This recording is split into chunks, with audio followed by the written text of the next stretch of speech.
ಅಖಿಲ ಭಾರತೀಯ ವಿದ್ಯಾರ್ಥಿ ಪರಿಷತ್ ಬಂಟ್ವಾಳದ ವತಿಯಿಂದ ಉತ್ತರ ಪ್ರದೇಶದ ಹತ್ರಾಸ್ನಲ್ಲಿ ನಡೆದ ಮನೀಷಾ ವಾಲ್ಮೀಕಿ ಯುವತಿ ಮೇಲಿನ ಅತ್ಯಾಚಾರ ಪ್ರಕರಣವನ್ನು ಖಂಡಿಸಿ ಬೇಸಿ ರೋಡಿನ ಮಿನಿ ವಿಧಾನಸೌಧದ ಮುಂಭಾಗದಲ್ಲಿ ಪ್ರತಿಭಟನೆ ನಡೆಸಲಾಯಿತು.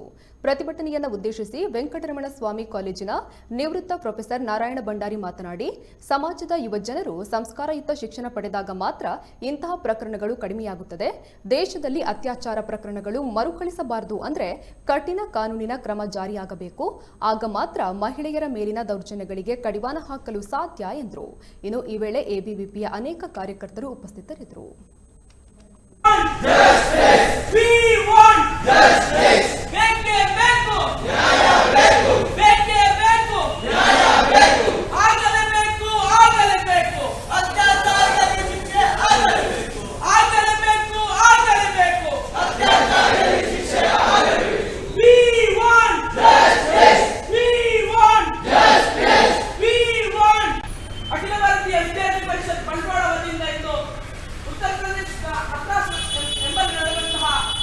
ಮನೀಷಾ ವಾಲ್ಮೀಕಿ ಎಂಬ ಯುವತಿಯ ಅತ್ಯಾಚಾರ ಹಾಗೂ ಕೊಲೆಯ ಪ್ರಕರಣದ ವಿರುದ್ಧ ಅದನ್ನು ಖಂಡಿಸಿ ನಾವು ಇಂದು ಬಂಟ್ವಾಳ ಶಾಖೆಯ ವತಿಯಿಂದ ಪ್ರತಿಭಟನೆಯನ್ನು ಮಾಡ್ತಾ ಇದ್ದೇವೆ. ಆಧುನಿಕ ಜೀವನ ಪದ್ಧತಿ, ಮನೆಯವರು ಆದಷ್ಟು ಬೇಗ ಆರ್ಥಿಕತೆಯನ್ನ ಗಟ್ಟಿಗೊಳಿಸಬೇಕು ಅಂತ ಹೇಳುವಂತಹ ಧಾವಂತ, ಅಪ್ಪ ಅಮ್ಮ ಉದ್ಯೋಗಕ್ಕೆ ಹೋಗುವಂಥದ್ದು, ಮಕ್ಕಳನ್ನ ನೋಡಿಕೊಳ್ಳುವಂತಹ ಅಥವಾ ಸಂಸ್ಕಾರವನ್ನು ತಿಳಿಸಿಕೊಳ್ಳುವಂತಹ ಸನ್ನಿವೇಶಗಳು ಕಡಿಮೆ ಇರುವಂಥದ್ದು, ಆಧುನಿಕ ತಂತ್ರಜ್ಞಾನಗಳಿಂದ ಕೂಡಿದಂತಹ ಈ ಮೊಬೈಲ್, ಟಿವಿ, ವಾಟ್ಸಪ್ಗಳ ಮುಖಾಂತರ ಕೆಟ್ಟ ಪ್ರವೃತ್ತಿಯನ್ನ ಬಹಳ ಬೇಗ ಸ್ವೀಕರಿಸುವಂತಹ ಮನೋಭಾವನೆ ಯುವಕರಲ್ಲಿ ಕಾಣ್ತದೆ.